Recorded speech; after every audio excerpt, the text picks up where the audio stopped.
পঞ্চায়েত এলাকা ডেলিমিটেশন। পঞ্চায়েত নির্বাচনের ভোটার তালিকার খসড়া প্রকাশের পর হয়রানির শিকার সাধারণ ভোটার। দাবি আপত্তি কিভাবে জানাবেন, কোথায় জানাবেন, রয়েছে এই বিস্তারিত প্রতিবেদন শুধু আপনাদের জন্য।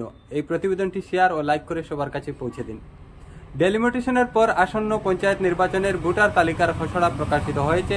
খসড়া প্রকাশের পর কাছাড় জেলার সাধারণ ভোটার বিভিন্ন সমস্যার সম্মুখীন।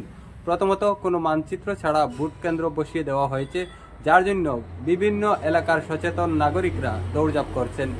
দ্বিতীয়ত, বেশ কিছু গ্রাম পঞ্চায়েত এলাকার একটি ওয়ার্ড থেকে অন্য ওয়ার্ড বা গ্রামে ভোটারদের নিয়ে যাওয়া হয়েছে।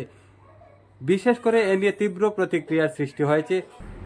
এছাড়া ভোট গ্রহণ কেন্দ্র পরিবর্তন করতে গিয়ে দেখা গিয়েছে একটি গাঁও পঞ্চায়েত এলাকার ভোট গ্রহণ কেন্দ্র অন্য গাঁও পঞ্চায়েত এলাকায় নিয়ে যাওয়া হয়েছে।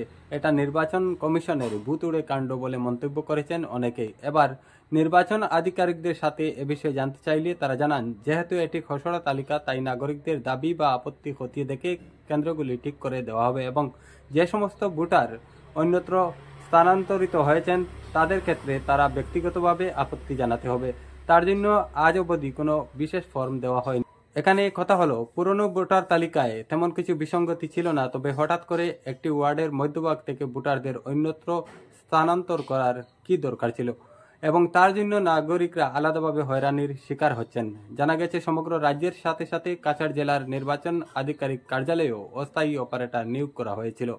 তাদের দ্বারা কাজ করতে গিয়ে বিভিন্ন গোলযোগ দেখা গিয়েছে। প্রশ্ন হলো, এরকম অযোগ্য অপারেটর দিয়ে কাজ করিয়ে সাধারণ নাগরিকদের হয়রানি করার কারণ কি? একদিকে লড়াই করতে হচ্ছে ভোট গ্রহণ কেন্দ্র নিয়ে, অন্যদিকে নিজের বিটি মাটি ছাড়াই অন্য গ্রামের বাসিন্দা বানিয়ে দেওয়া হয়েছে। আরও দেখা গিয়েছে কোনো ওয়ার্ডের ভোটারের সংখ্যা খুব স্বল্প, আবার কোথাও খুব বেশি। তা নিয়ে রাজনৈতিক মহলে ব্যাপক চাঞ্চল্য দেখা গিয়েছে। আসাম রাজ্যিক নির্বাচন কমিশনের তরফে দাবি আপত্তির সময় দেওয়া হয়েছে 14 ডিসেম্বর থেকে 21 ডিসেম্বর পর্যন্ত। 14 ডিসেম্বর শনিবার ছিল, 15 ডিসেম্বর রবিবার সরকারি কার্যালয় বন্ধ। খুব কম সময়ে দাবি আপত্তি কতটুকু খতিয়ে দেখা হবে তা নিয়ে জনমনে সন্দেহ দেখা গিয়েছে। এক জিপি সচিব জানান, যারা সংশ্লিষ্ট ভোটার তালিকা থেকে অন্যত্র স্থানান্তর হয়ে গিয়েছেন তাদেরকে আগামী সোমবার অর্থাৎ 16 ডিসেম্বর আপত্তি জানানোর জন্য ফর্ম দেওয়া হবে। সেটা পূরণ করে জমা দিলে তারা তাদের ভোট কেন্দ্রে ফিরে আসতে পারবেন। এদিকে সংশোধন ও বিভিন্ন কারণে অন্যত্র চলে যাওয়া ইত্যাদির ফর্ম ইতিমধ্যে তাদের কাছে এসে গিয়েছে। নাগরিকরা তাহা পূরণ করে জমা করতে পারবেন। জানা গিয়েছে, এ পর্যন্ত সোনাই ও ধলাই বিধানসভা কেন্দ্রে ভোট গ্রহণ কেন্দ্র নিয়ে বেশ কিছু আপত্তি জমা পড়েছে সংশ্লিষ্ট নির্বাচন আধিকারিকদের কাছে।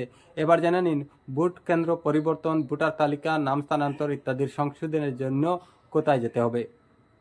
ভোট কেন্দ্র পরিবর্তন হলে দাবি আপত্তি জানাতে হবে সংশ্লিষ্ট নির্বাচন আধিকারিক কার্যালয়ে, যেমন খণ্ড উন্নয়ন আধিকারিক কার্যালয় এবং সার্কেল অফিসের দায়িত্বপ্রাপ্ত আধিকারিকদের কাছে দাবি বা আপত্তি জমা করা যাবে, যাদের নাম, ঠিকানা ও যোগাযোগ নম্বর নির্বাচন কমিশনের ওয়েবসাইটে উপলব্ধ। এছাড়া নাম সংশোধন, স্থানান্তর ইত্যাদির জন্য নিজ নিজ গাঁও পঞ্চায়েত সচিবদের সাথে যোগাযোগ করতে হবে। তাদের পরামর্শ অনুযায়ী দাবি আপত্তি জানানোর সুযোগ রয়েছে।